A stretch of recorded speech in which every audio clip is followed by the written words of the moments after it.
Oui, les députés ultra-orthodoxes seraient plutôt favorables à une dissolution du Parlement israélien. L'opposition, elle, qui est à l'initiative de la tenue de cette lecture préliminaire visant à dissoudre la Knesset, qui pourrait avoir lieu ces prochaines heures, compte en tout cas sur leur soutien. En cause, un projet de loi garantissant durablement l'exemption des obligations militaires pour les étudiants des yeshivas, ces écoles religieuses que la coalition gouvernementale, dont les partis ultra-orthodoxes sont des soutiens clés, n'arrivent pas à faire adopter depuis des mois. Même si en pratique les étudiants des yeshivas bénéficient déjà d'exemptions, certains membres de la coalition veulent sanctionner financièrement les réfractaires au service militaire dans un pays où il est censé être obligatoire. Des dizaines de milliers d'entre eux y sont pourtant éligibles, mais ne sont pas incorporés à l'armée alors qu'Israël est en guerre depuis plus de 20 mois et que les soldats en âge de se battre viennent à manquer selon l'état-major israélien. Les partis ultra-orthodoxes auraient donc espoir qu'en cas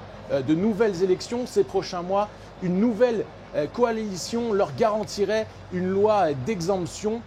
Mais le chemin risque d'être long pour eux puisque même si le projet visant à dissoudre le Parlement passait en première lecture dans un avenir proche, il faudrait encore 3 votes avant de voir la Knesset être dissoute et plusieurs mois avant de voir s'organiser des élections anticipées.